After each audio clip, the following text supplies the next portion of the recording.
A lot of this isn't going to make sense to you, and I'm sorry about that. I'm just going to start at the beginning, with the house.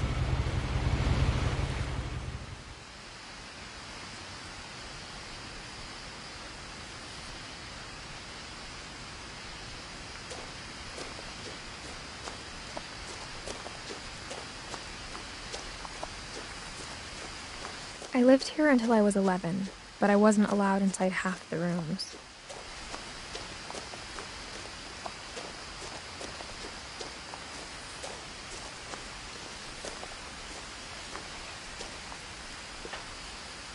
Inside the mailbox were bills from 7 years ago, marked urgent, open immediately.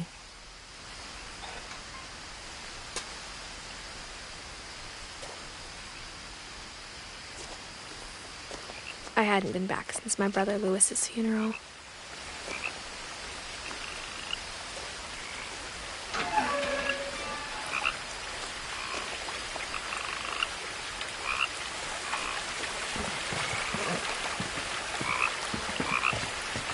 In her will, my mother left me a key, but didn't tell me what it unlocked. Maybe she thought I'd know, or she thought that the mystery would be enough to bring me back.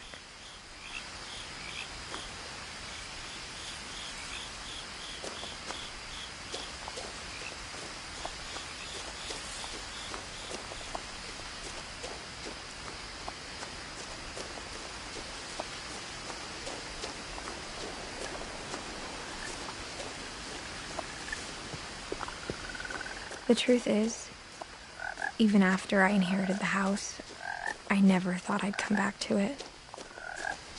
But now I had questions about my family that only the house knew the answers to.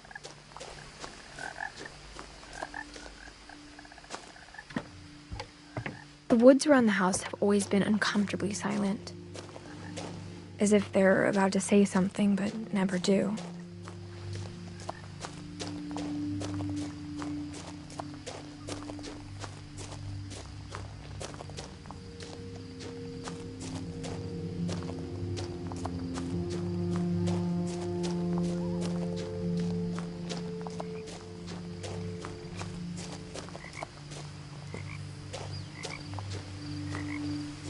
The house was exactly like I remembered it, the way I'd been dreaming about it.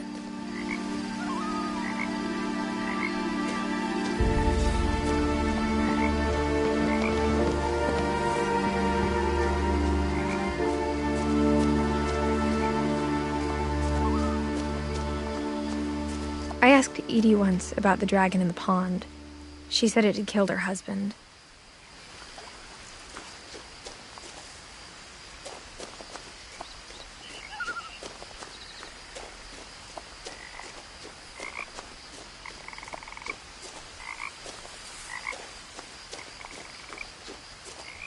As a child, the house made me uncomfortable in a way I couldn't put into words.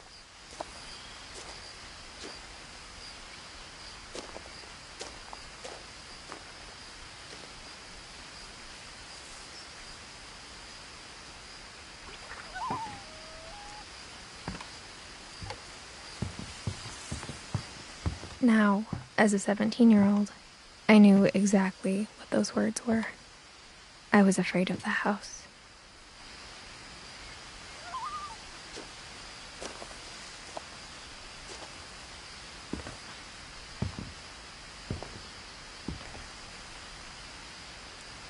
I hoped the key might unlock the front door. It didn't.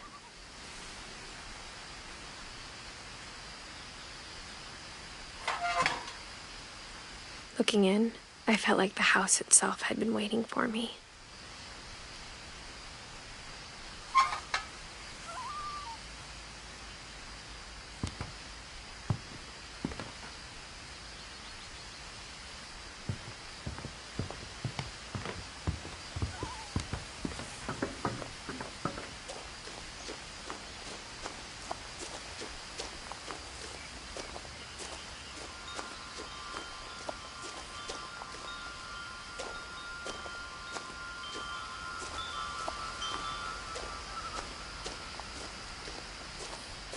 The house felt like it had always been here, Even the swing set was older than my mother.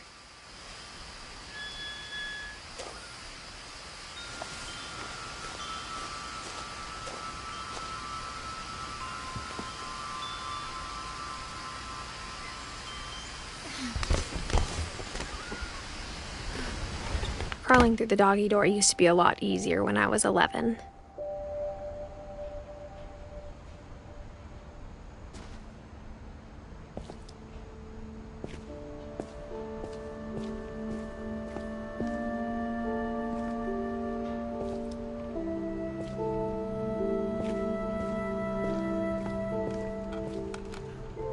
The power had been turned off the night we left.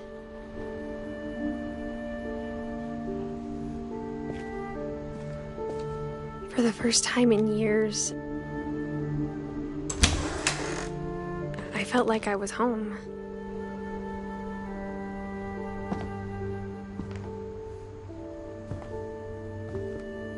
But instead of a family, there were just memories of one.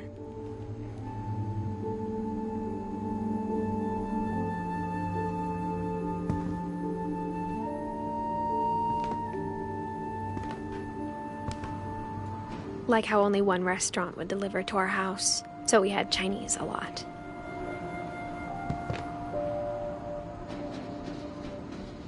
Or how after Louis started working at the cannery, we all got sick of eating salmon. Except our cat, Molly.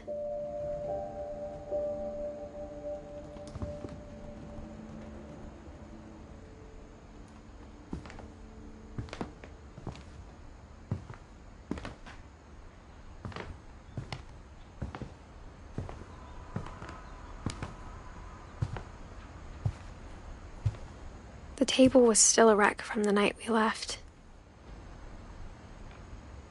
It was like a bomb had gone off, killing everyone but sparing the furniture.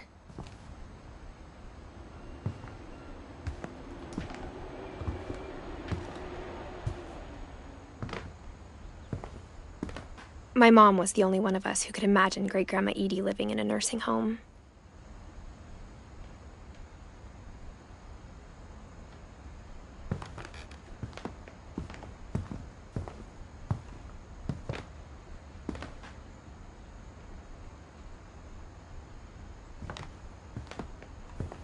Nothing in the house looked abnormal. There was just too much of it, like a smile with too many teeth. Even the fireplace had a story.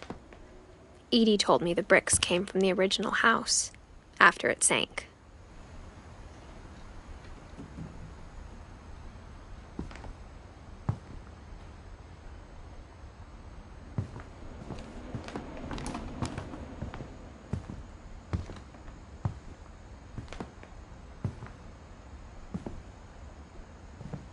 Mom always told me to stay out of the basement, so I wasn't too surprised when the key didn't fit.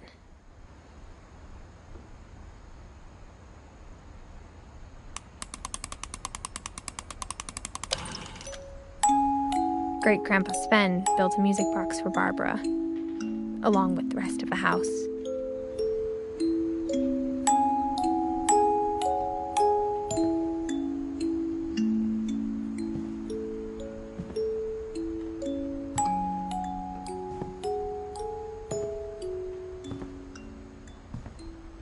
A lot of things got left behind in the whirlwind of that last night.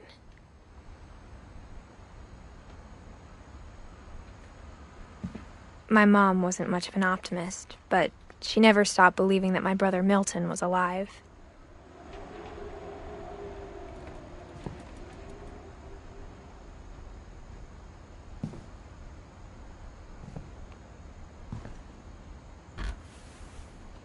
Edie told me once that every Finch who ever lived is buried somewhere in the library.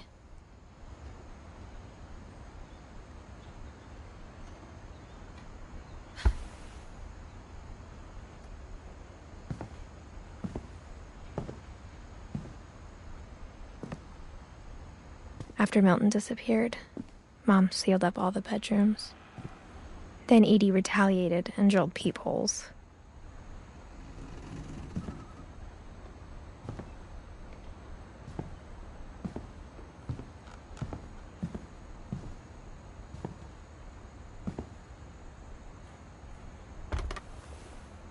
The last time I was in Edith Sr.'s room, I was 10 and she was painting my portrait.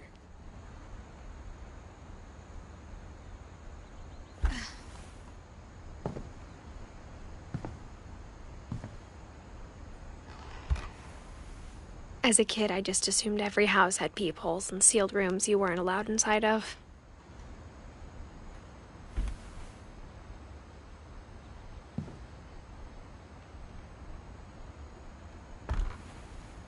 My Grandpa Sam spent 7 years sharing a room with his dead brother, Calvin.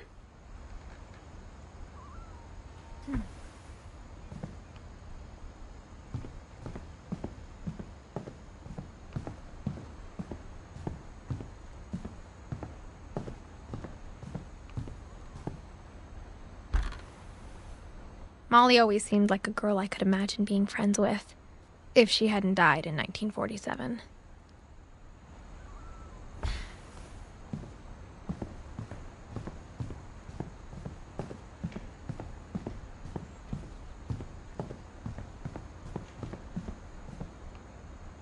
Edie's father, Odin, built the original house.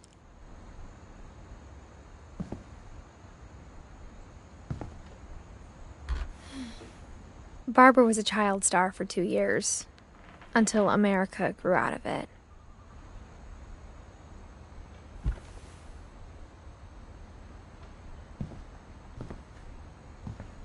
Whenever people ask me about my family, the first thing they always want to know about is Barbara.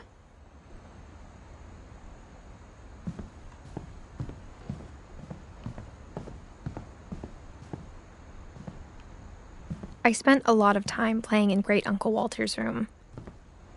I think my mom sometimes regretted not sealing it up.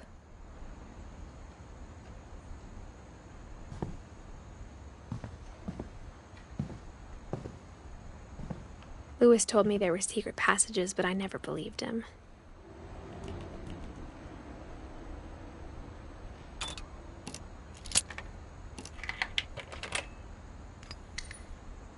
Turns out, my mom was really good at keeping secrets. Now it was time to find out what my mom had been afraid of.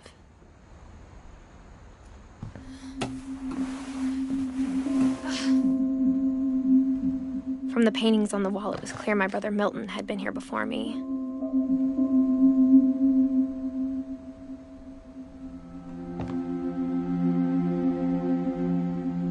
Reading this, maybe it sounds like I had a plan. But I had no idea what was behind that door.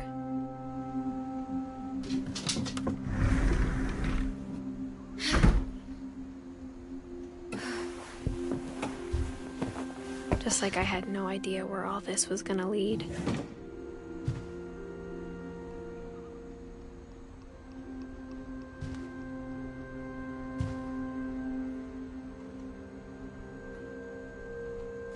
I grew up looking at Molly's room through the peephole. Being inside for the first time, I felt like I'd stepped behind a painting.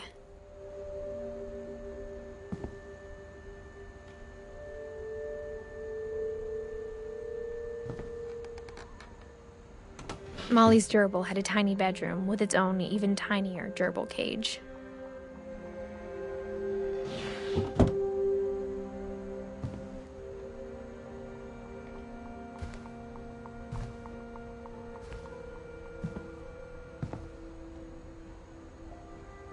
I got the sense Edie had spent a lot of time here, before my mom sealed the doors.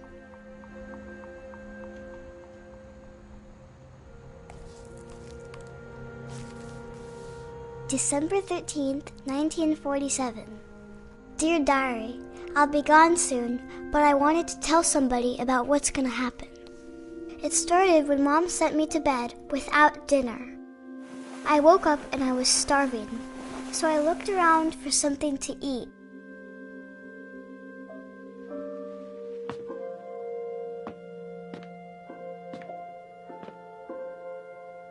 The gerbil food was dry, but I didn't mind it.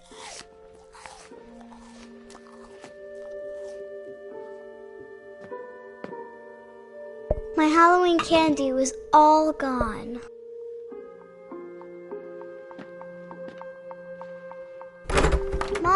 can I come out now? Sweetheart, it's late. Go to sleep.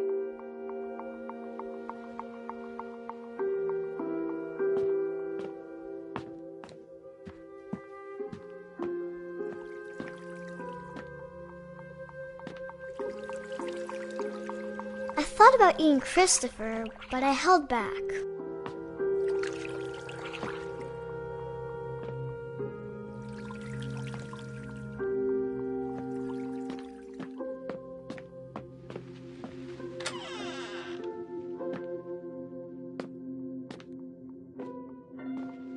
I kept eating and eating.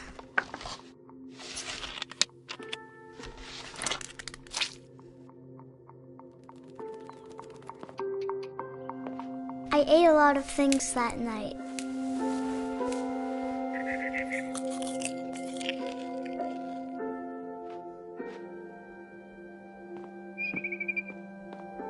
Then I heard chirping outside my window. It was a barn swallow going back to her nest. I reached out for her.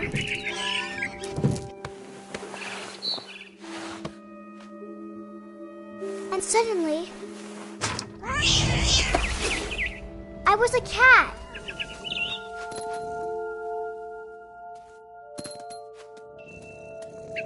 I tried to be quiet, but the bird was really scared.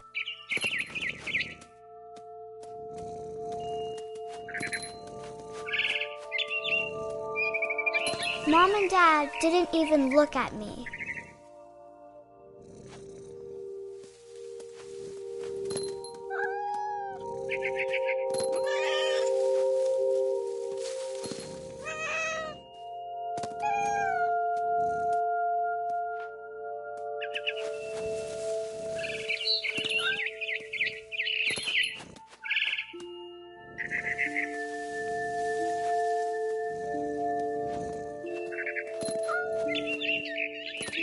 The babies were all gone.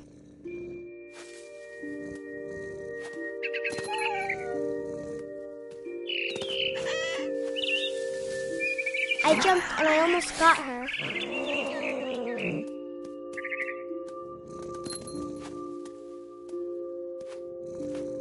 I could tell she was getting really tired. Now I was up in the big tree. I promised Dad I wouldn't climb it anymore. All I cared about was eating that mama bird.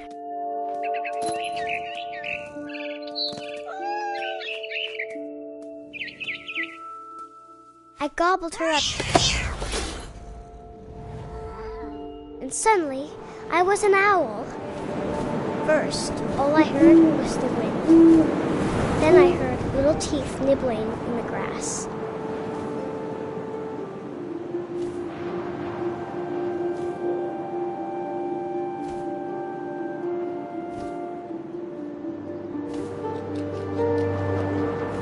Rabbits.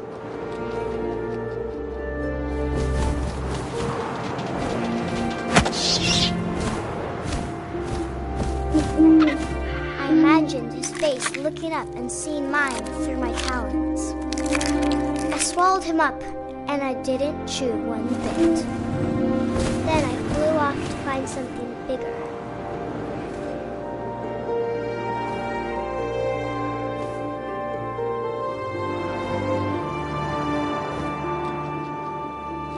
A mama rabbit.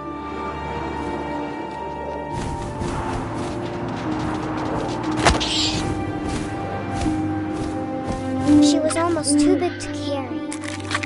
I started choking, but I couldn't stop eating. And suddenly, I was a shark.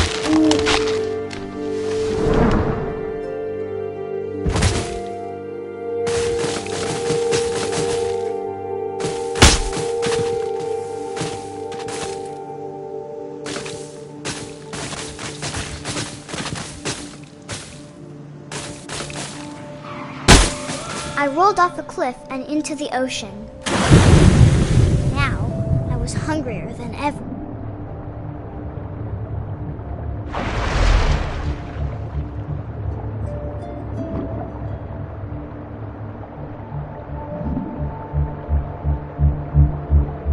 wanted fat, juicy seals. I tore off her flipper, and it tasted really good.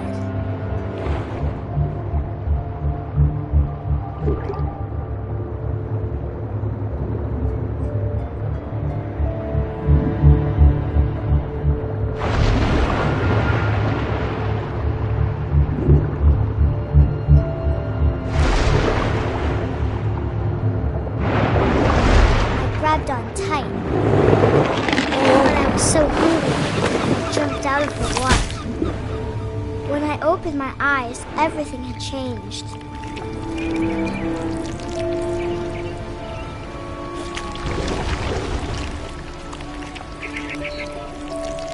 Now I was a monster, and I smelled people everywhere.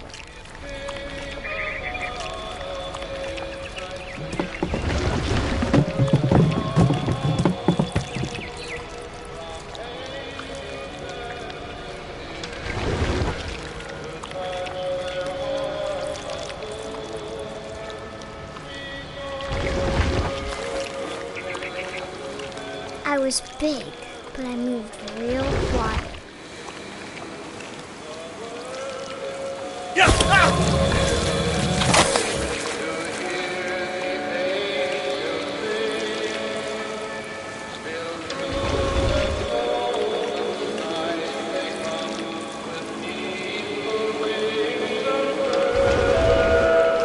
I wanted to stop, but also I didn't.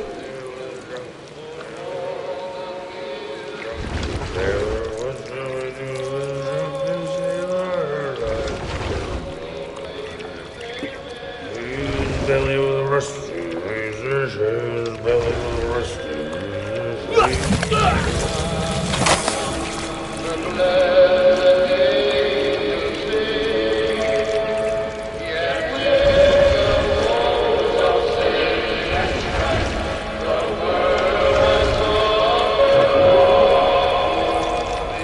After the last passenger, I was still hungry. And to cross the water, I smelled something new. Something I had to have, so I swam towards it. I slithered onto the sand, and the good smell went into an old pipe.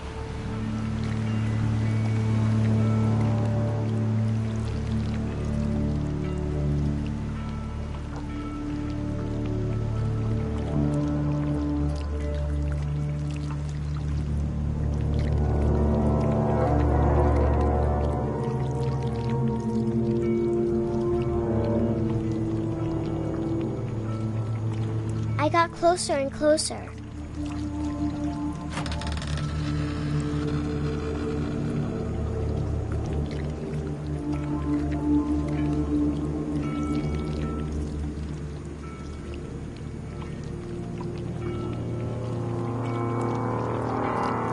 All of my stomach started growling. And suddenly, I was me again. I held my breath for a long time, but I couldn't hear anything. I think it's waiting for me to fall asleep. But it's not going to wait much longer. It needs to feed, and we both know I will be delicious.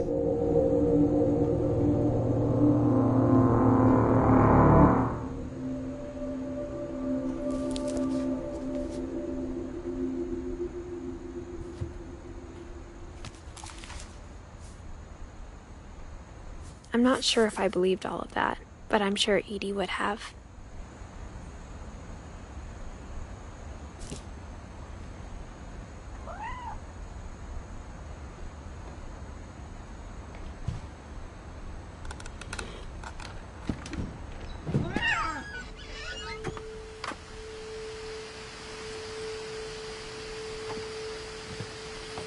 This will be obvious later, but my mom never told me any of these stories. Edie would have, but Mom didn't like bringing up the past. Though, when we adopted a stray kitten, she was the one who named it Molly.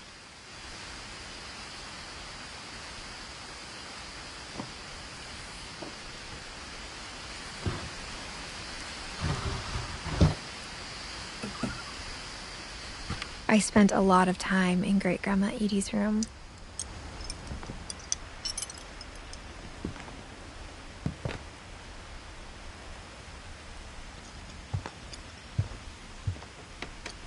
Edie gave a big interview about a mole man living under the Finch house. My mom was furious. I hadn't thought of myself as Edith Jr. for a long, long time.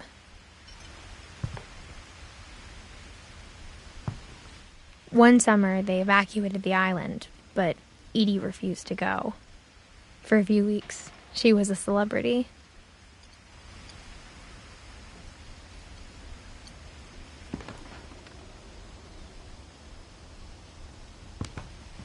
When Edie told people Sven was killed by a dragon, she could also have said he was building a dragon-shaped slide that collapsed. She could have, but she didn't.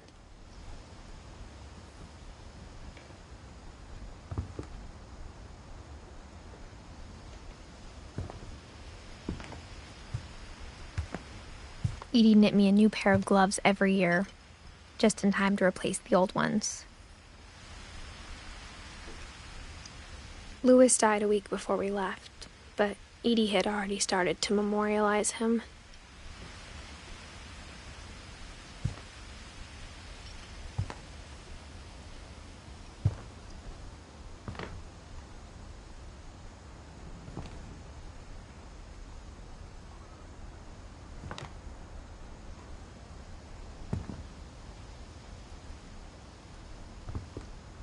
Her room was like a museum.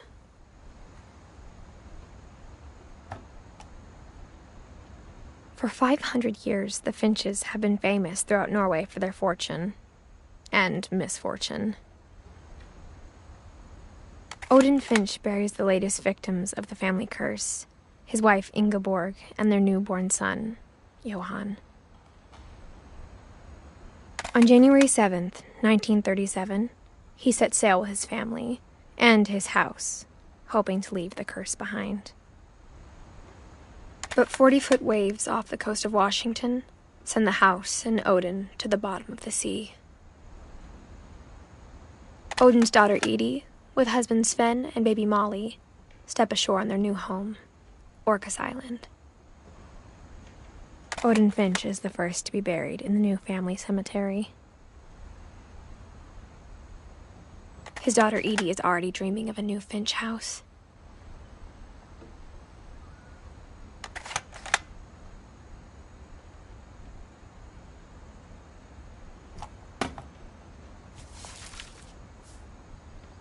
Whatever's wrong with this family, it goes back a long ways.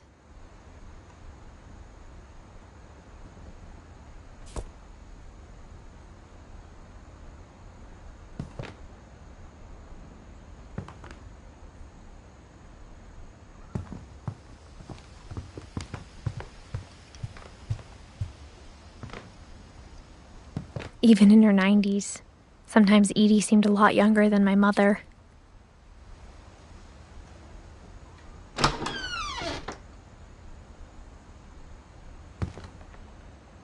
The only trace Grandpa Sam's first wife, Kay, left on the house was the pink bathroom.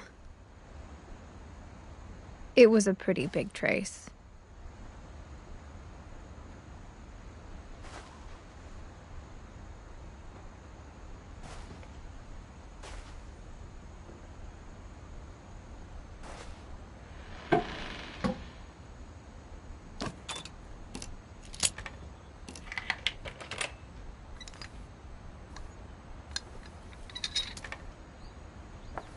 There's a secret in this bathroom.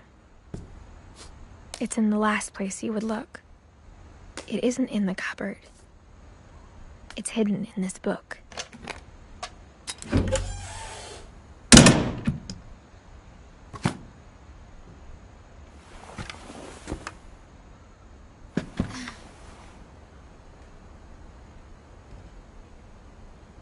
Sven gave Sam an old camera he'd refurbished. He never put it down.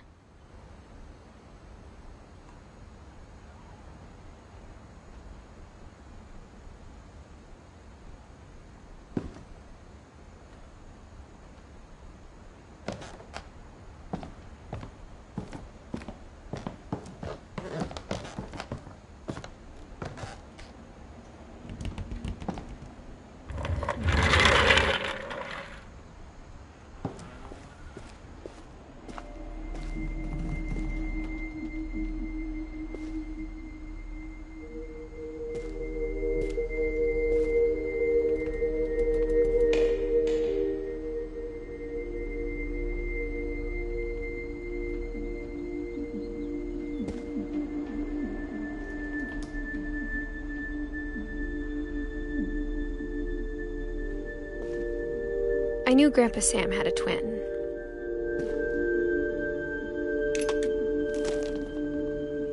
And that he never talked about him.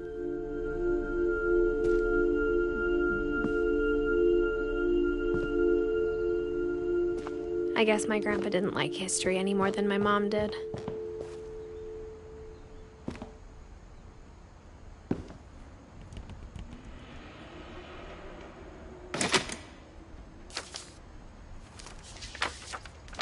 How I Want to Remember My Brother by Sam Finch.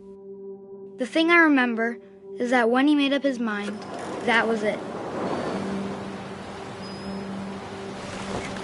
My brother said he'd die before he ate another mushroom, and he did. At Barbara's funeral, we swore we'd never be afraid again, and he wasn't. I think Calvin always wanted to fly. Sam! Calvin! Dinner's ready! Coming! But that day, he finally made up his mind to do it. I told him going around was impossible. Maybe if I hadn't said that. Calvin! I'm not gonna tell you again! Maybe if the wind hadn't picked up. Then maybe he'd still be here. But I doubt it. I think he'd already made up his mind. That's what I want to remember about my brother.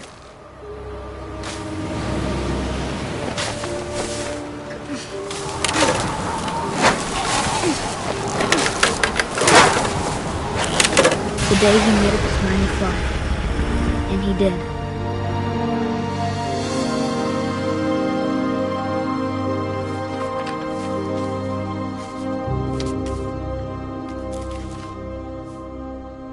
Calvin's story felt strangely familiar. When I was younger, I remember trying to do the exact same thing.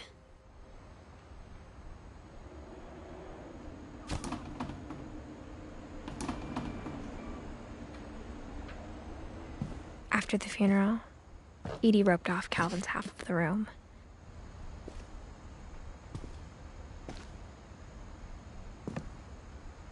Mom said Grandpa Sam enlisted at 18 and never set foot in the room again.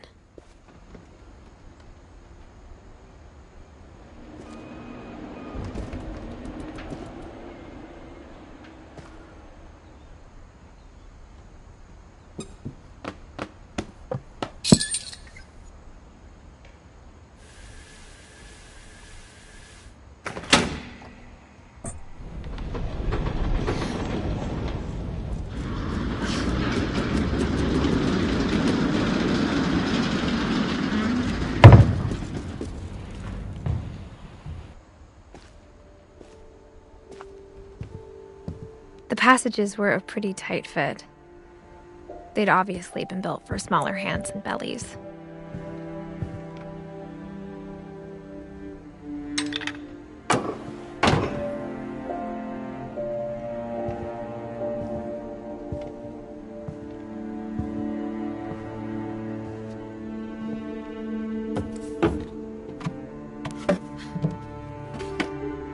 Growing up, I always thought of Barbara as a child star.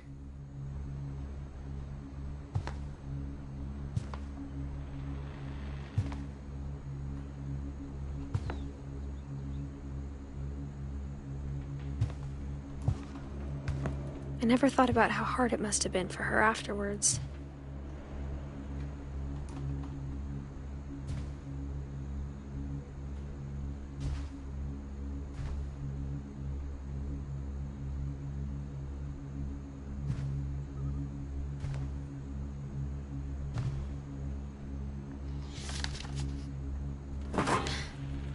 Of all the stories people wrote about Barbara's death, I'm surprised Edie saved this one.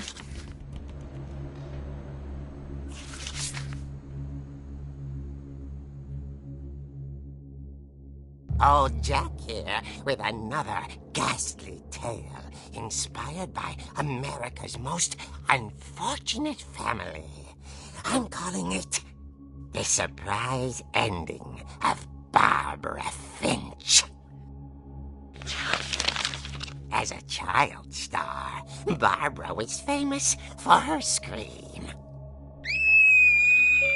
Now at 16, she was all washed up, a has-been. But in a lucky break, she'd been asked to perform her signature scream at a local convention for monster movie fans. It was just the boost her career needed. Unfortunately, her scream hadn't aged well. Getting better. I think you just need the right motivation. Her biggest fan and current boyfriend, Rick, was about to demonstrate when... Now that was a great scream. It was Barbara's father, Sven. He'd slipped into a table saw and had to be rushed to the emergency room. So Barbara got stuck babysitting her youngest brother, Walter. Her convention comeback was cancelled. Okay, I'm hearing frustration, but I'm not hearing terror. What if I tried... A gang of hoodlums in Halloween masks have been terrorizing Orcas Island tonight. Police are urging residents to... That came from the basement. You're right! Also, I loved your delivery on that. Why is your basement door locked? Because my dad likes making puzzles and secret passages. There's a key hidden in the music box. The secret is to keep winding and winding until finally the key pops out. Thanks, babe. I'll be back in a sec. 20 minutes later, Rick hadn't returned. So Barbara went to look for him, right on cue. She reached for the music box. And as she wound the key, she listened for Rick, but the house was silent.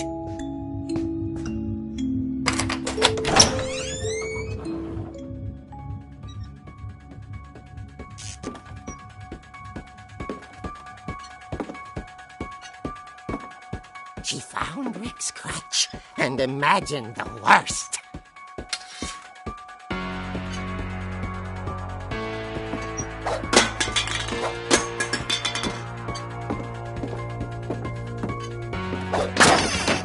The gang's leader is the infamous Hookman killer, Dr. Carl Hamill, who impaled and then ate his family 10 years ago tonight.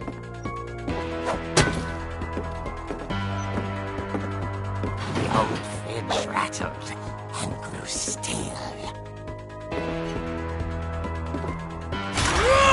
Oh dear! Oh! Rick? Barb, relax. I was just trying to scare you to help you find your scream. Well, I'm not scared, Rick. I'm furious. Then act furious. All I'm getting from you now is that you're hurt and confused and you're... She threw him out, but she kept a little something to remember him by. Barb, have you seen my other crutch? And she was still holding it when she fell asleep watching the late picture show. Hours later... Barbara! Walter, what's going on up there? Ah! Okay, I'm coming up, but if this is a trick, you're dead, Walter.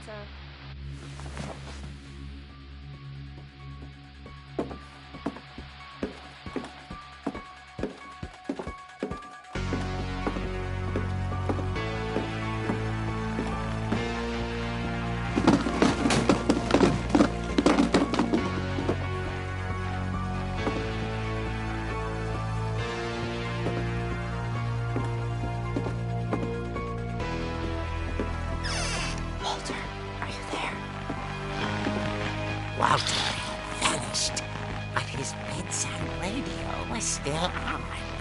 Orcas Island police describe the man as 6 feet tall, with a steel hook for a hand. Residents are urged to lock all doors and windows and notify the police of any suspicious activity. Barbara turned, saw the hook man, and was He was quite smashing. And whoever he was, he couldn't get enough of Barbara. Okay, Barbara, there's gotta be another way out of here. That night, she played her part beautifully.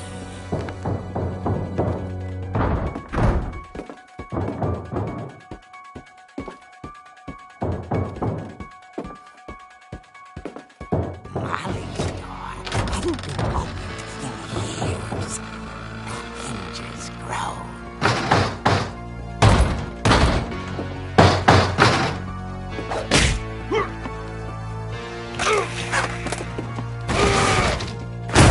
He wasn't moving, but she sensed the story might not be over yet.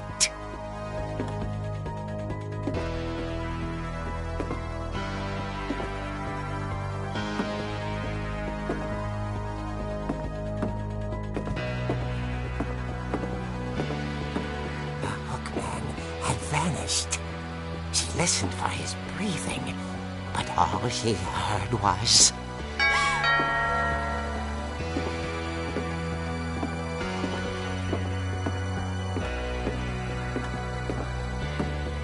At the door, she heard whispering. It was coming from inside the house.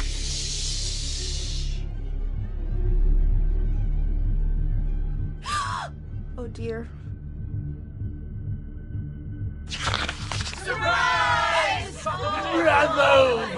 You were wonderful. The monsters had come to surprise her. For Barbara, it was a dream come true.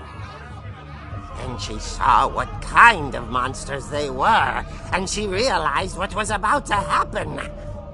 She was going to be famous. And with her final breath, Barbara Finch gave the performance of her life.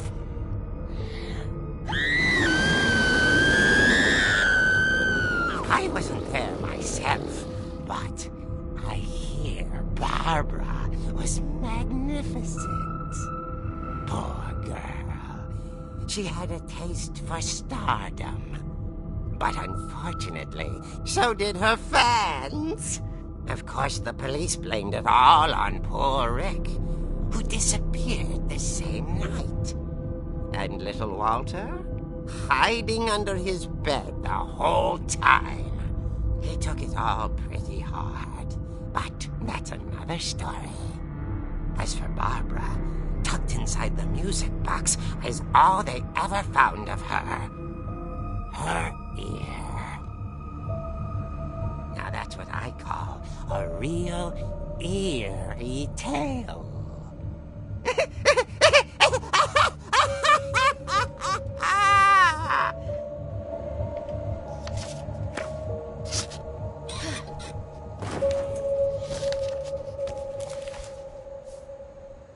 Edie told me all Barbara wanted was to be remembered, as absurd as that comic was. Maybe what Edie saw was a happy ending.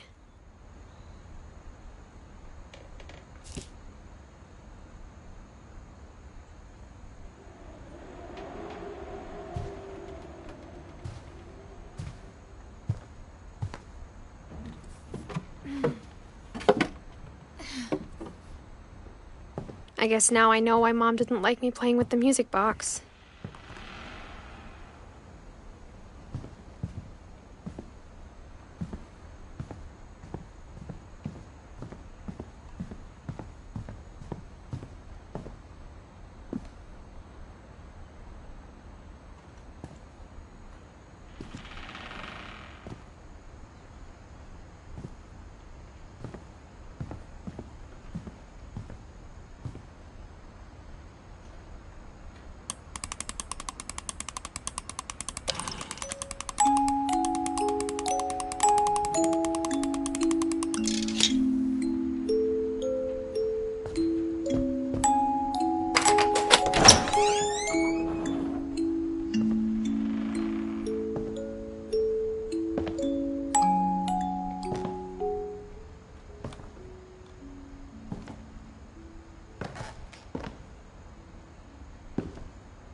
Mom said the basement was off limits, unless I wanted another tetanus shot.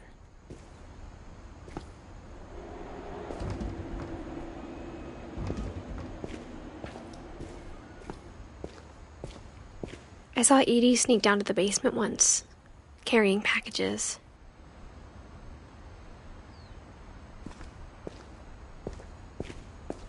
I thought maybe she was hiding presents.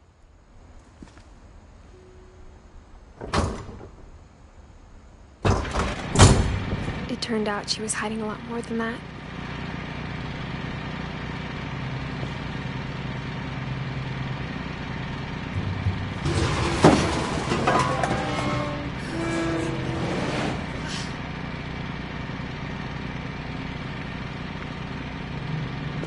I remember asking Mom once about where Walter had gone.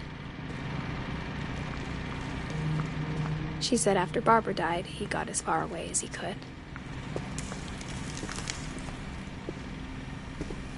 If there's a pattern in all these stories,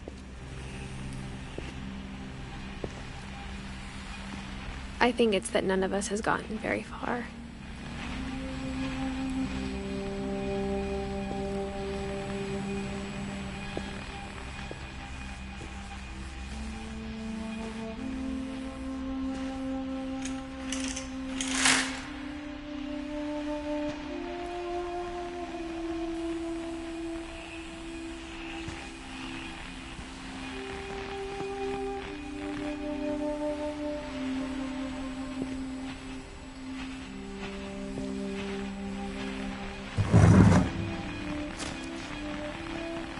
Goodbye, everyone. I can't believe I've been down here for 30 years. On that first day, after the shaking started, I didn't think I'd survive a week.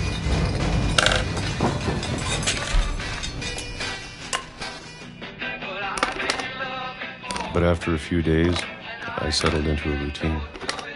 That's what kept me sane. Having a schedule, living for today. I always expected to be dead tomorrow. But if you wait long enough, you get used to anything.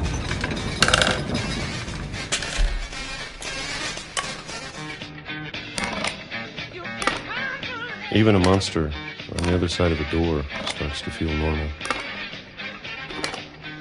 Almost friendly.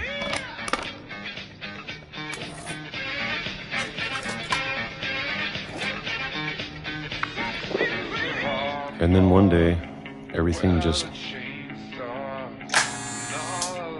stopped. Whatever that thing was, it was gone. Maybe it got tired of waiting. Or maybe I just got tired of being afraid.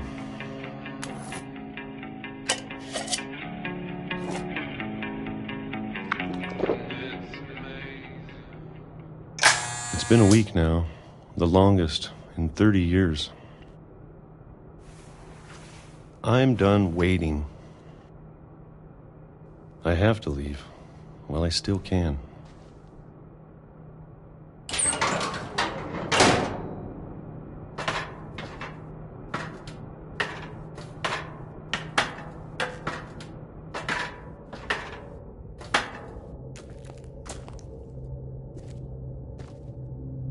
I know it's out there somewhere. Whatever killed Barbara and Molly and Calvin. Maybe this is all a mistake. But I need to stop living the same day. Even if it kills me.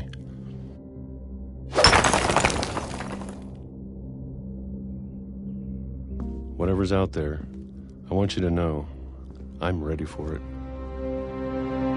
I'm going to appreciate all of it, especially the food. I don't mind if I only have a year left. Or a month. Or a single week. I'd be happy with one new day. I can already imagine the sun on my face.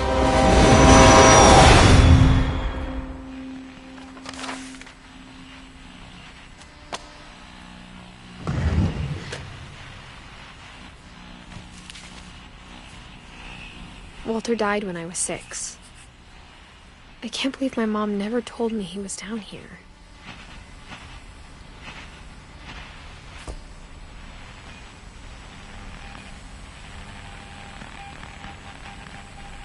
I'm sure my mom was trying to protect me.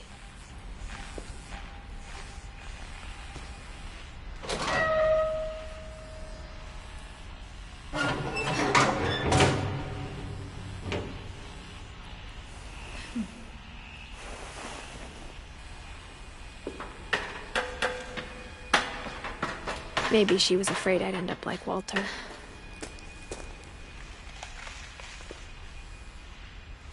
But if she never told me about an uncle under the house, I can only imagine what else she was hiding. I don't want to make the same mistakes she made. Trying to bury something that's still alive.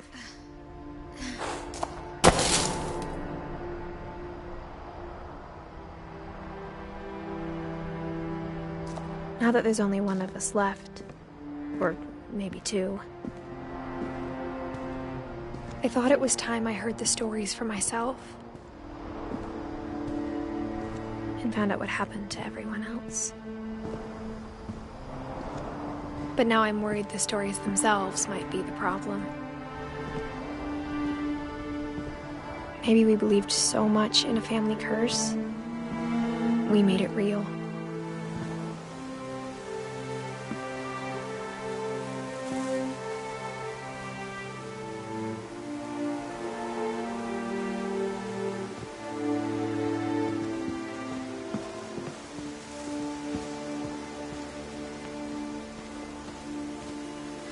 I don't know if I should even be writing this.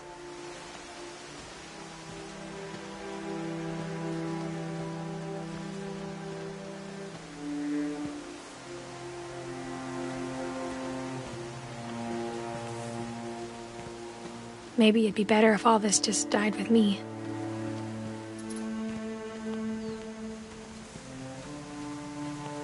But I thought you should know about your family.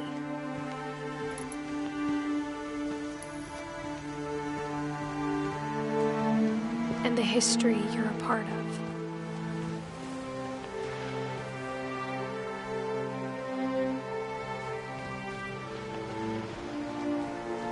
Though to be honest, I feel as lost as you probably do right now.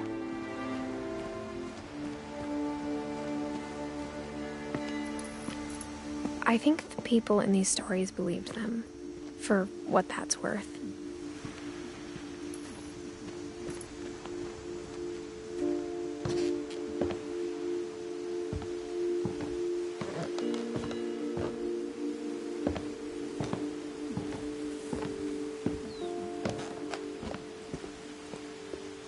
And when you look at the house, that history of imagination and stubbornness and madness, any of it seems possible.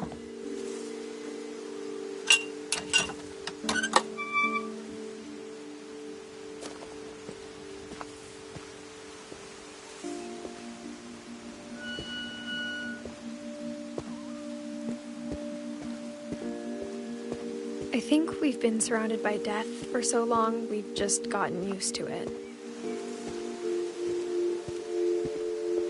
What kind of family finishes building a cemetery before starting the house?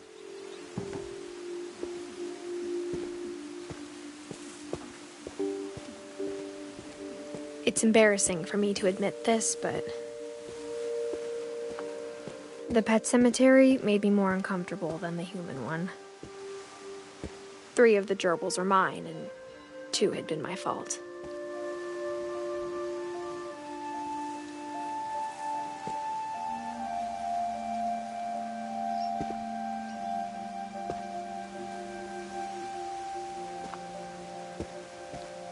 Sven built the house, but it was Edie who designed the cemetery.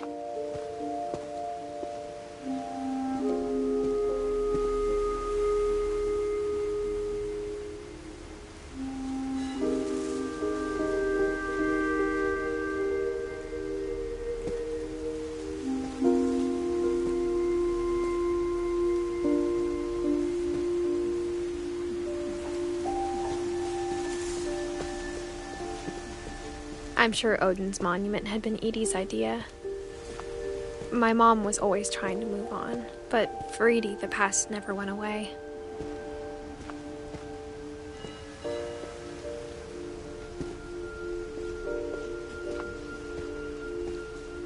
She could see it poking out of the water at low tide.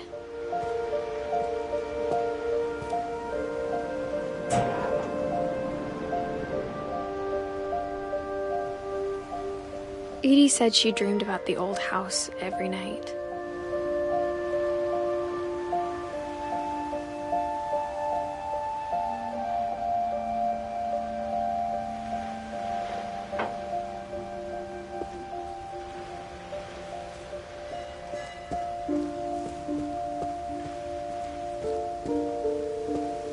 Edie's side was always easier for me to understand.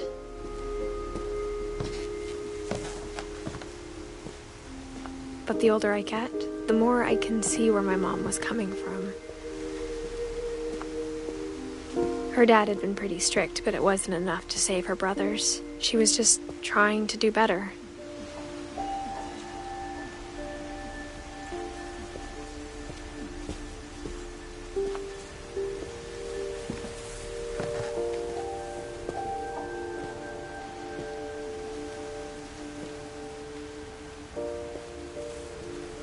She lost 2 of her brothers, just like I did.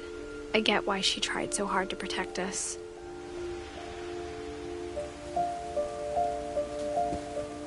We never found Milton's body, so my mom insisted we were putting up a monument, not a tombstone.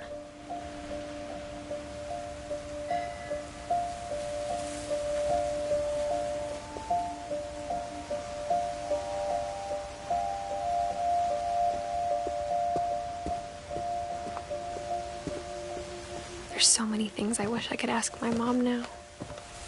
Part of me thinks this is what she wanted all along. For me to come back someday and find everything out for myself.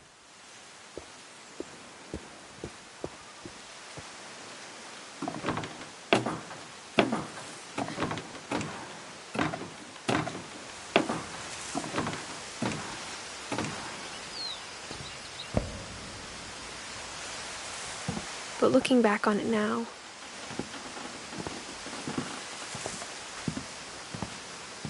if she told me there was going to be so much climbing, I never would have come when I was 22 weeks pregnant.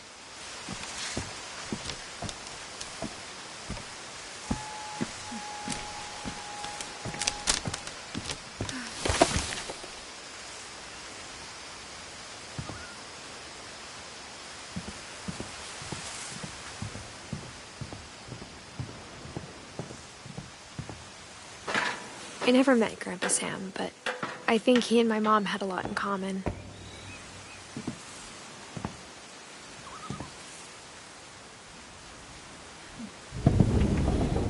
They were both pretty intense.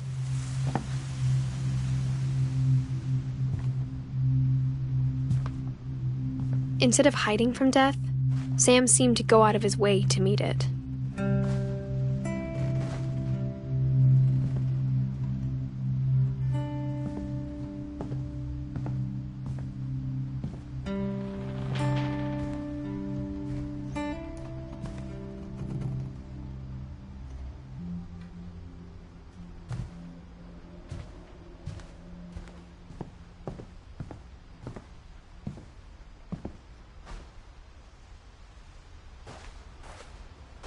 Sam spent his life shooting photos, but Mom said he got nervous being in front of the camera. I guess we're all afraid of something.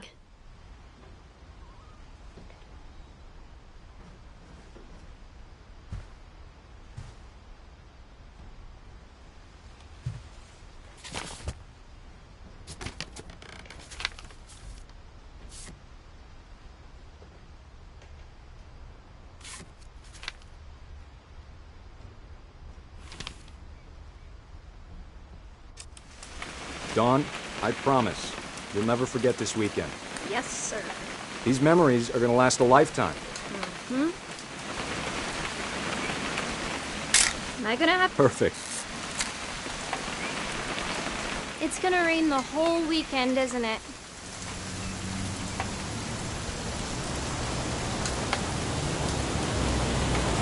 I will never forget this weekend, Dad. That's the spirit. Okay, got it. I'm gonna take some pictures, okay? Just be careful. That camera's older than you are.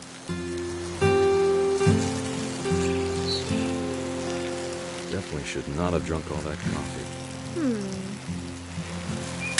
Hey! That's a keeper. I'm just saying, I'm not always gonna be here, Dawn. You'll need to remember this stuff, if you want to survive. I'll be fine, Dad. You know who else thought he was gonna be fine? Some guy who died. Dawn. Dad! Good eyes, Dawn.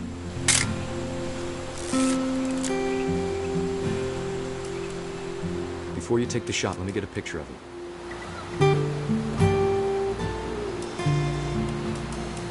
Dad, I... Just breathe. Turn off your imagination. Focus on your... Let me get behind you. Do I have to do this? Dawn, you don't have to do anything. But if you want to survive, you'll need to be strong.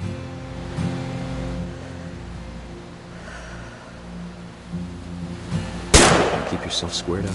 Elbows. Great shot, Dawn!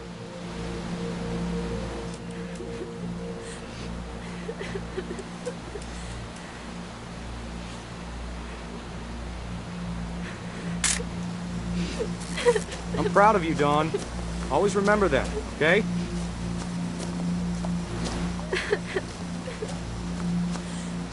Dad, it's twitching. I think That's it's totally normal, Dawn. Just focus on the camera. Try not to think about... Dad!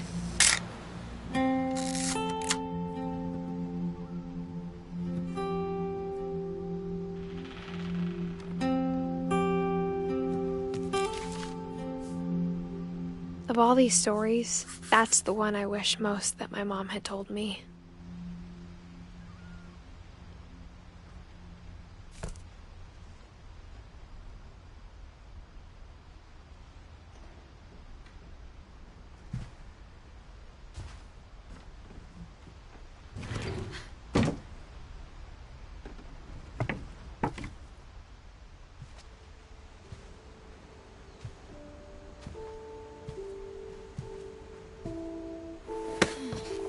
After Sam died, my mom and Edie got really close.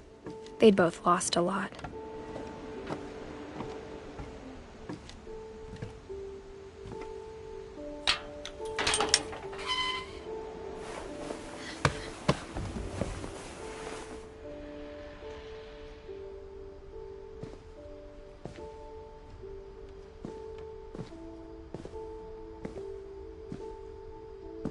I can't imagine my mom ever writing poetry, and yet...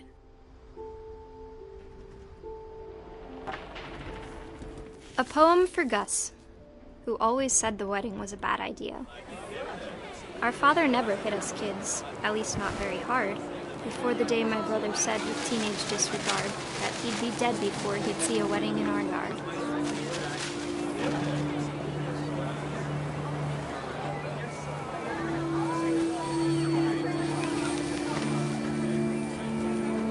My father made him come, of course, but Gus stood far apart, just flew his kite and bottled up the storm inside his heart.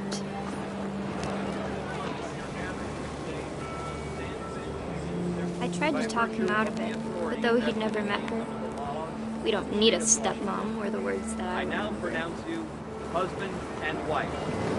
Make this try.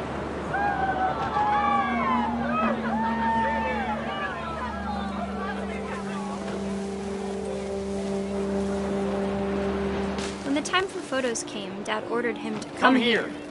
But Gus declined, and as a sign held up his middle finger.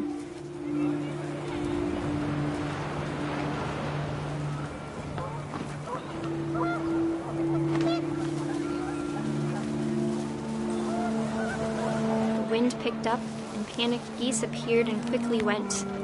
But all the humans did that day was go inside the tent.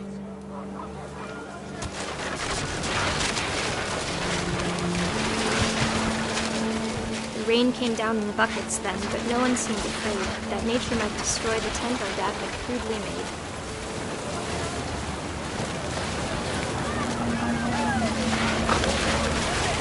The thunder sounded much too close and full of angry power. But all my father said to this was, "Make the music louder."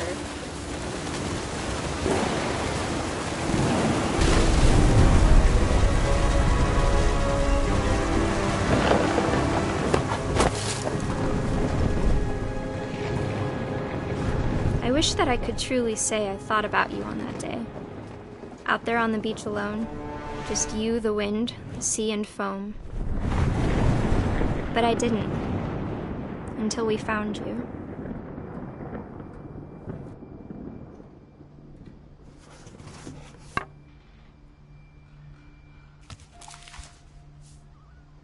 She never talked about him, but Mom told me once if I was a boy, they were going to name me Gus.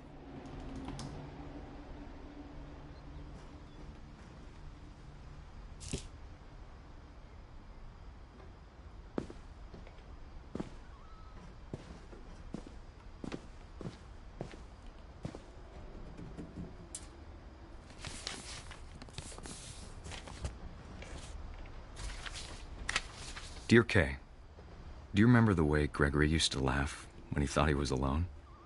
Like something funny was happening, but only he could see it.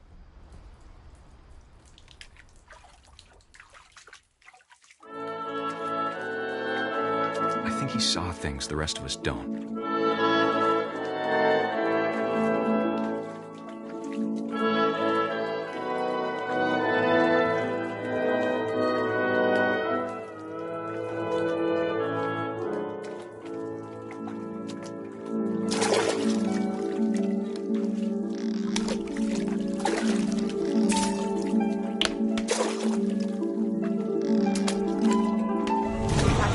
Gregory, it's time to...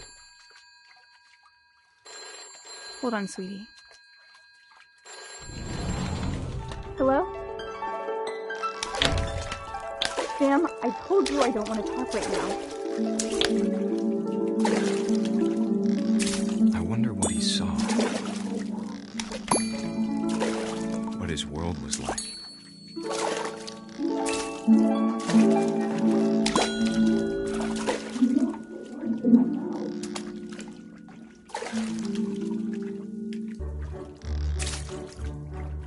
He reminded me so much of Calvin. Lost in his imagination. Whatever it was he saw, it sure made him happy.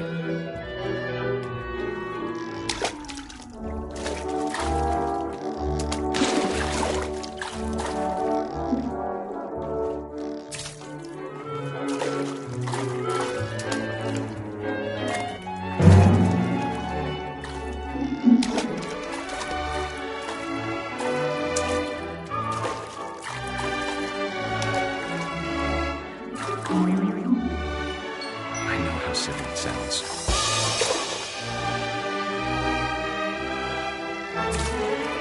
But I worried about the baby being too happy. But I could feel him slipping away. Sorry about that, Gregory. I know you did everything you could. Maybe if I hadn't called that night. Damn it. Hold on, I don't want Gregory to hear this. I wish he could have told us about the world he saw.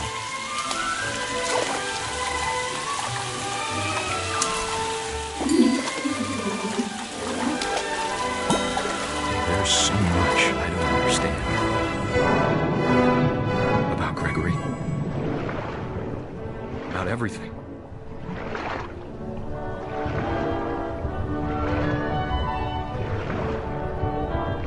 But I know what happened wasn't your fault.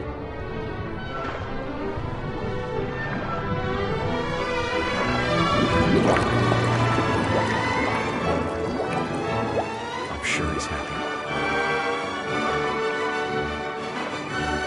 And he'd want you to be happy too. Good luck, Kay. Love, Sam.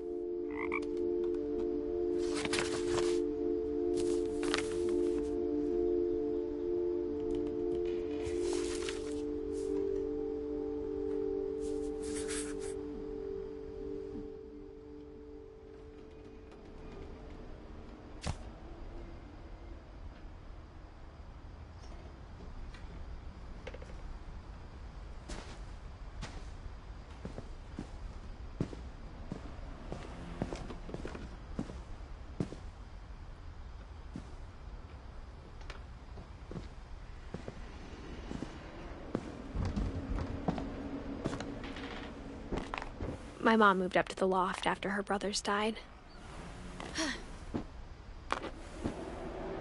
At the time, it was as far away as she could get.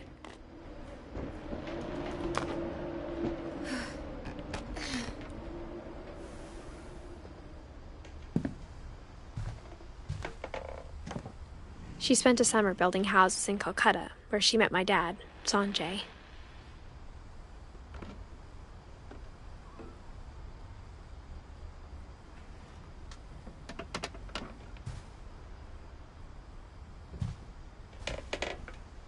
Religion was another thing my mom never talked about, but I think it helped her a lot after her dad died.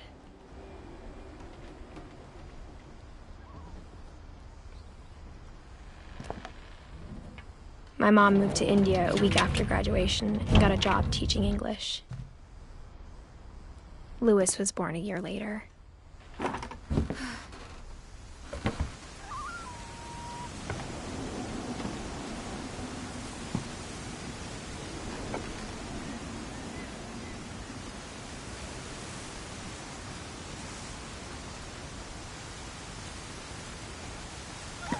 When my dad died, I don't think Mom knew where else to go.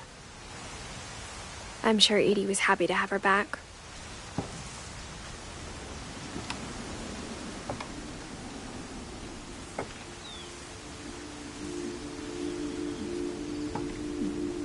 And to see kids in the house again.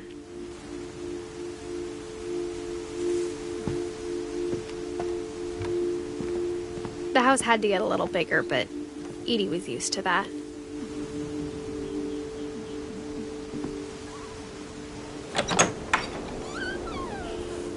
And for a while, things were good. Almost normal.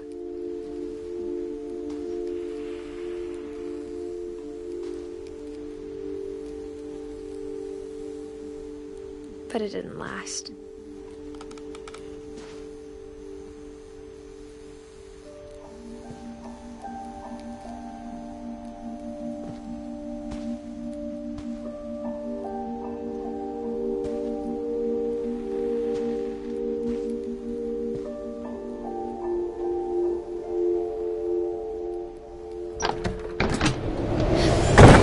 The beginning of the end was Milton's 10th birthday, when Edie gave him a castle.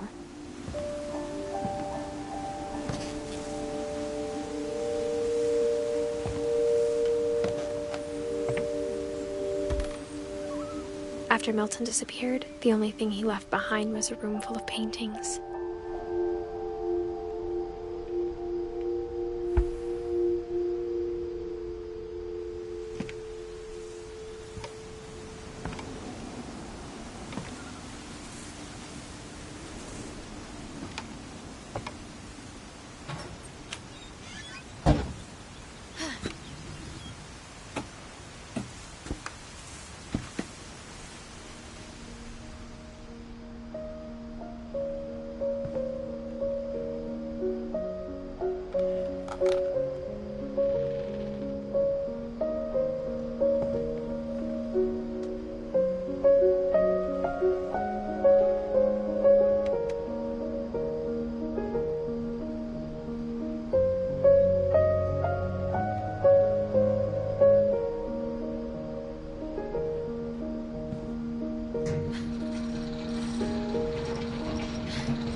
Milton Finch in The Magic Paintbrush.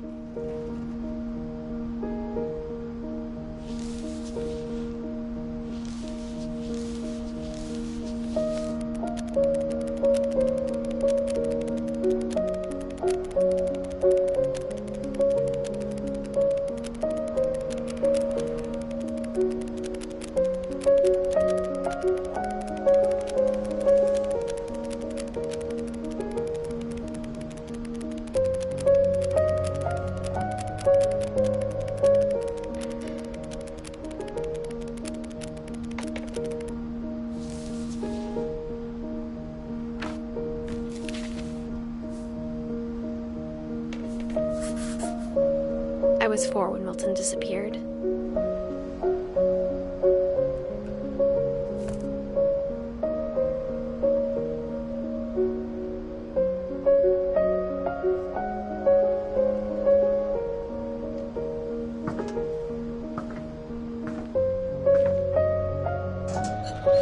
Mom spent months searching for my brother. Then she sealed the doors.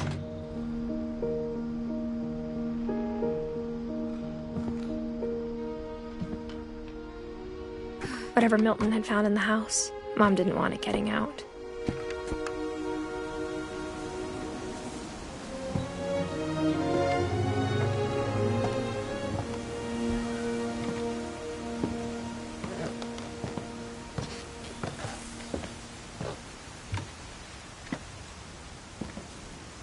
Mom definitely blamed Edie, but I think Louis blamed himself.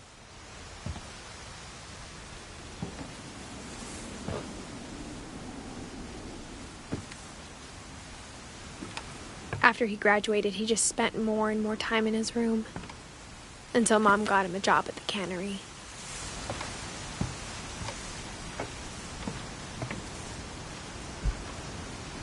Everyone always told me to stay out of Louis's room, except Louis.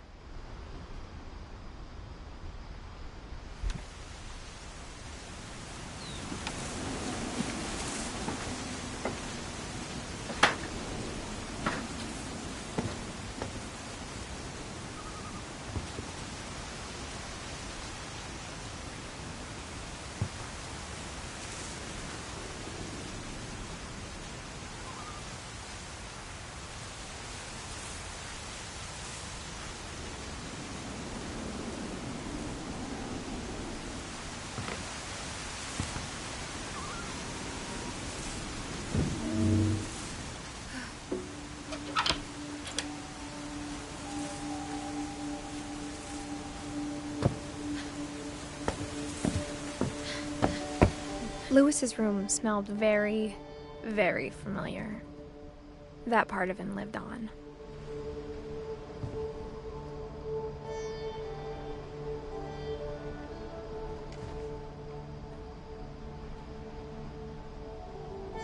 He was so proud of being Indian. I think for him, it was a way to be something other than just a Finch.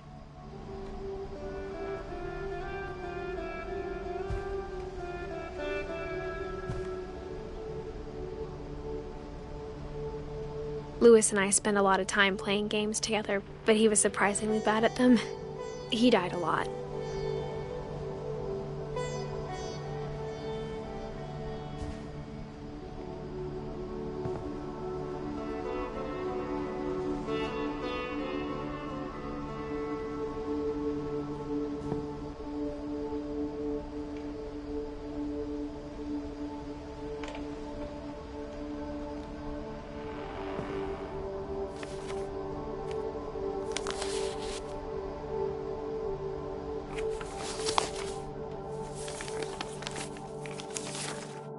Dear Mrs. Finch, as Louis's psychiatrist, I can understand your desire for an explanation.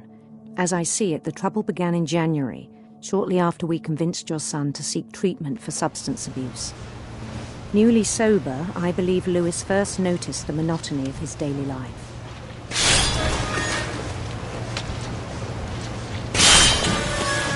He kept working at the cannery, but he withdrew part of himself. In our sessions, I saw the same behavior. His mind began to wander. I asked him to describe it. He said he started small, imagining a labyrinth. He'd feel his way about. Then something moved. Bats. And toads. And things that have not names. He knew it was all in his head. But he took it very seriously.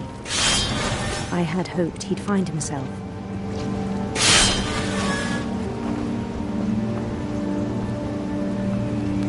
But he found something more.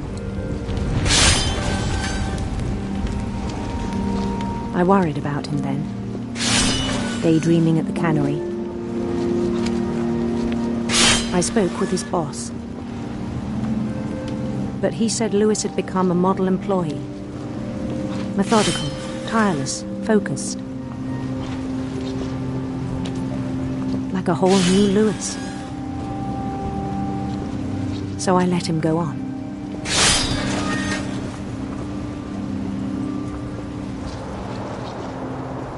I even encouraged him. It seemed very promising at first. He told me he'd made a new friend.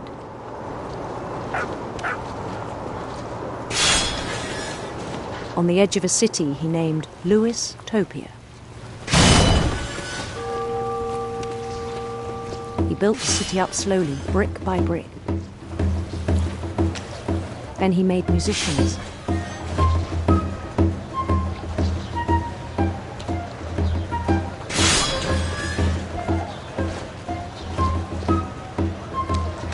And songs for them to play.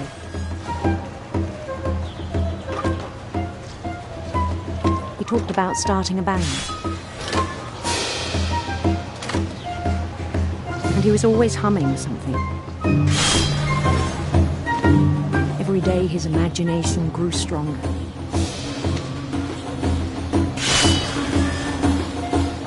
He no longer spoke at the cannery. But his chopping was as reliable as ever. Then one day it struck him that all the cheering crowds, even the stones under his feet, were all in his imagination, so he could do whatever he wished.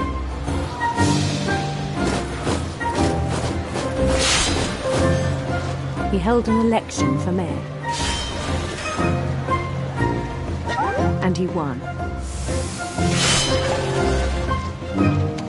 They begged him to stay, but his mind was already wandering.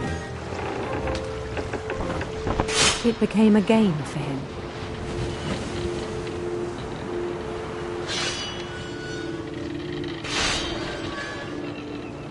He'd conquer a city, then immediately push on. New Louisville.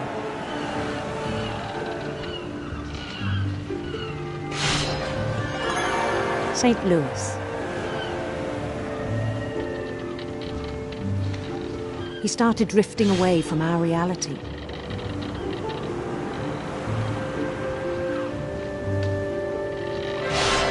Minneapolis, until one day he forgot to go home from the cannery. Even as his mother pleaded with him, part of Lewis kept sailing on.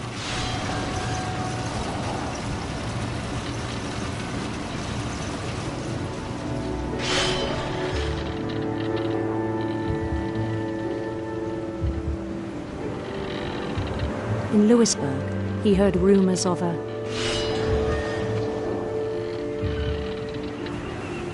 beautiful prince.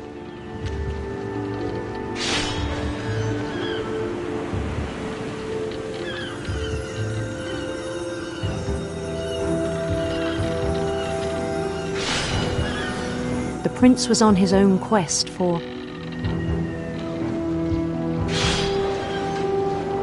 radiant rainbows.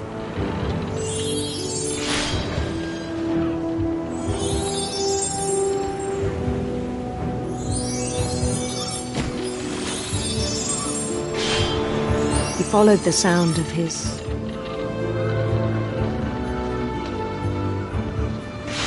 silver harp.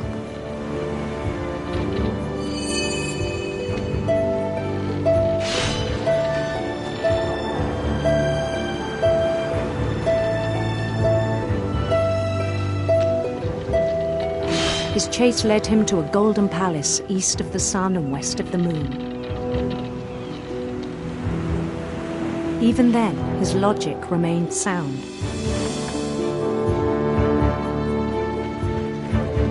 He knew the world was all in his imagination.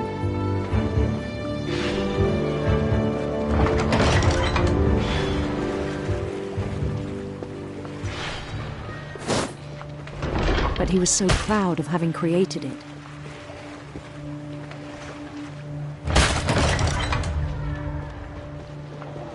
In his own eyes, he'd become something greater than a king.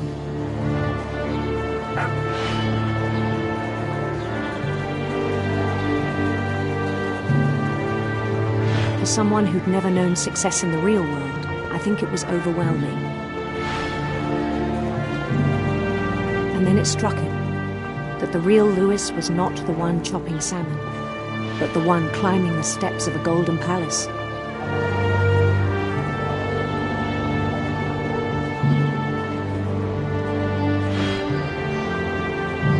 My imagination is as real as my body, he told me. It was hard to argue with him.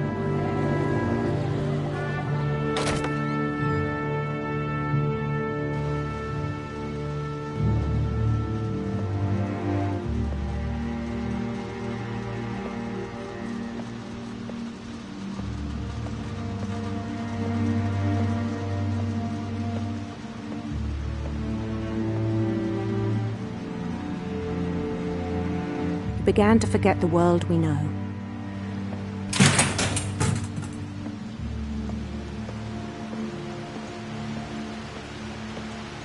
I think it pained him to remember Lewis, the cannery worker.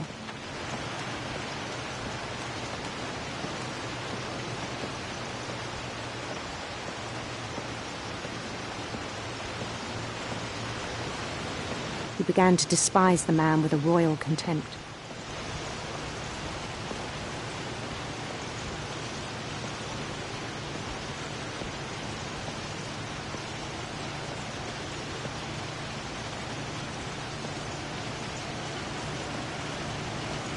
I still thought I could save him. Even after he said he was being crowned king over all the lands of wonder.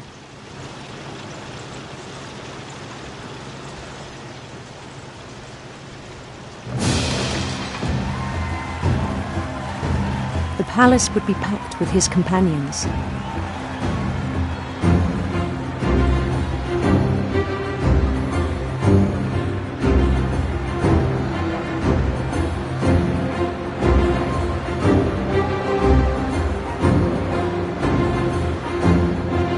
Including the wise Calico who insisted on advising him.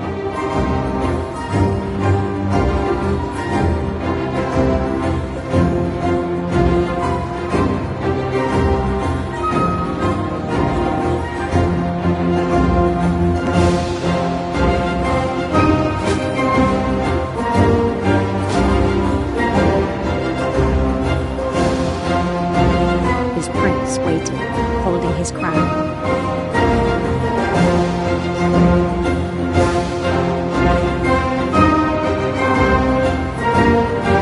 There was only one thing left to do.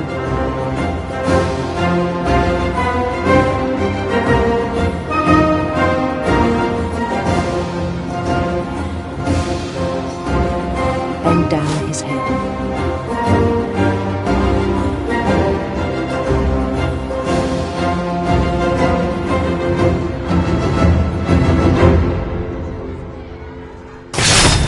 And the rest I think you know.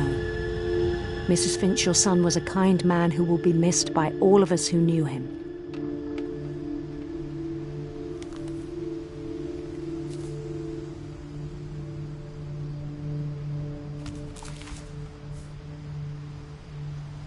My brother was really cool. I wish you could have met him.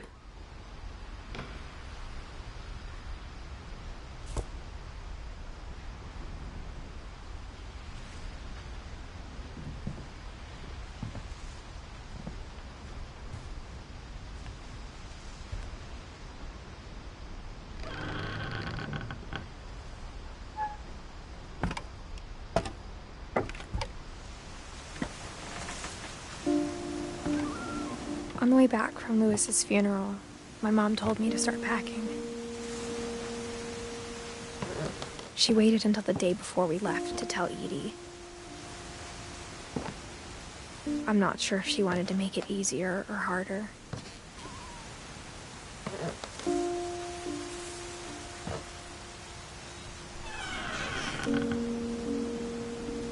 I wish we'd stayed. But I understand why we left.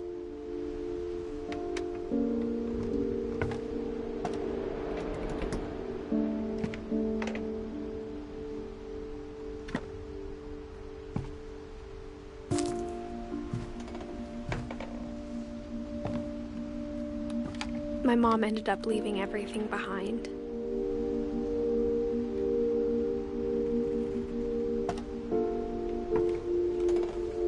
What happened that night had been coming for a long time. Maybe it should have come sooner.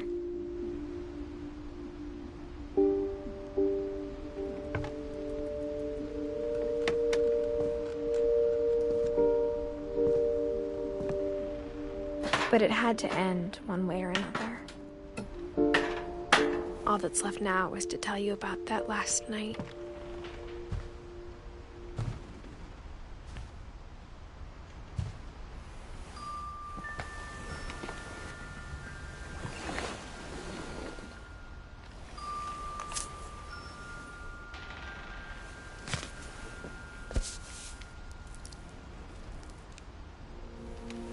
That whole last day, Edie just watched us pack and didn't say a word. Until supper, when she raised her glass and said, "To our final night together, and all our final nights apart." Grandma, you know what I said about alcohol. Some of your medications are very Edith, specific. I left a present for you in the hallway. Why don't you go open it? The grown-ups have to argue now. I'm sorry, you're right. We're all leaving tomorrow. Let's just enjoy our last... I'm not leaving. Edith, you're excused.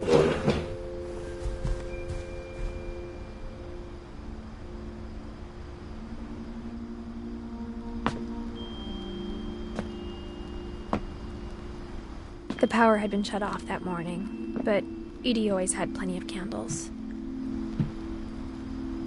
When my mom sealed the library, I don't think she knew about the other entrance. Or that Edie had a key to it.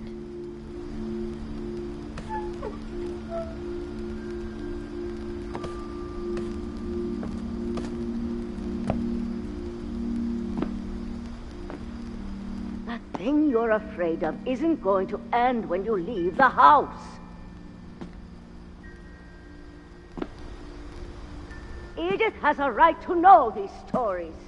My children are dead because of your stories. I think it's best if Edith and I leave tonight.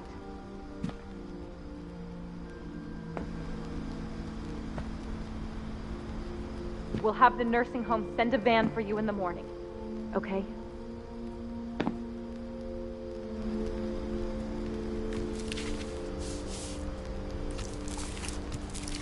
Dear Edith, there's so many stories I wish I could tell you, but there's only time for one.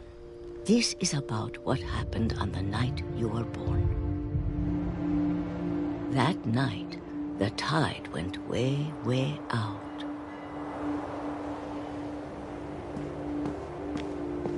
It was the first and last time I ever saw the old house aground.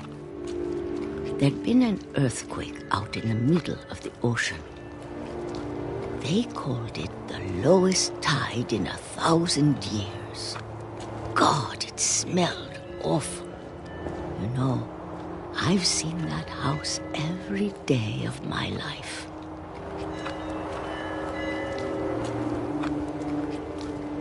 But I never thought I'd go back to it. When the fog rolled in, I lost my way.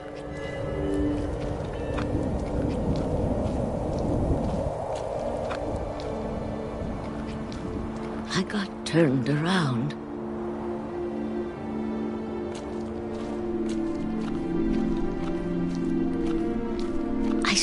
started seeing things.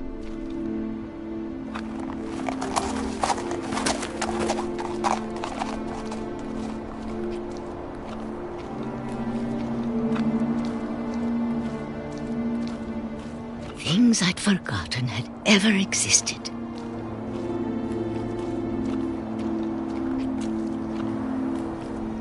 But when I saw them, they felt like old friends. That night, a lot of things came back to me. Or maybe I came back to them.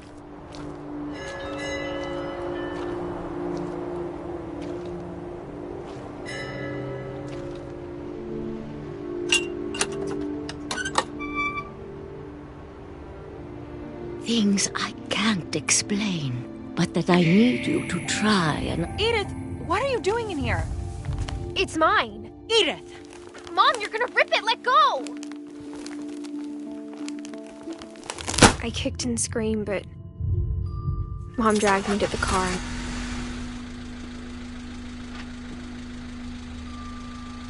I never saw Great-Grandma Edie again. The next morning, the van came to pick her up, but she was already gone. After that, we moved around a lot.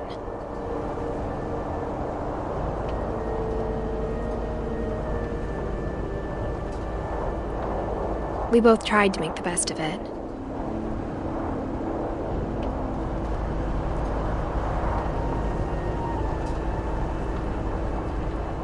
A few years went by.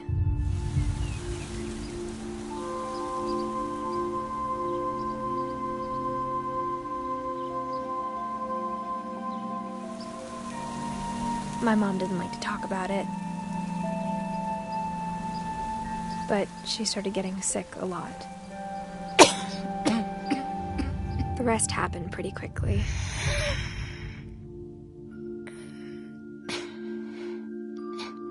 She got better for a while, and then she didn't.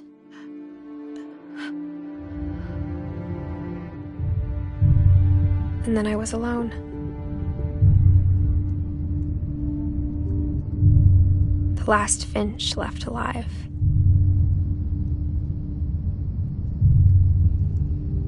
Until I found out about you.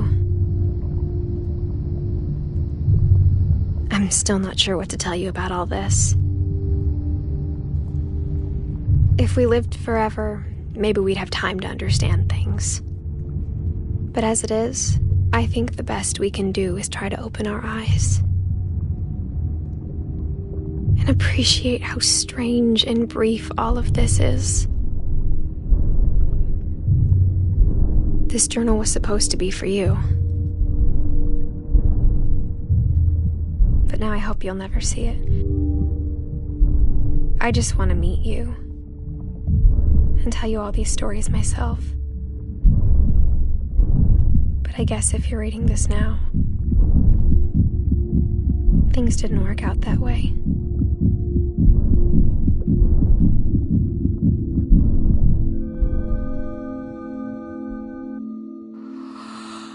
This is where your story begins. I'm sorry I won't be there to see it. It's a lot to ask, but I don't want you to be sad that I'm gone. I want you to be amazed that any of us ever had a chance to be here at all. Good luck.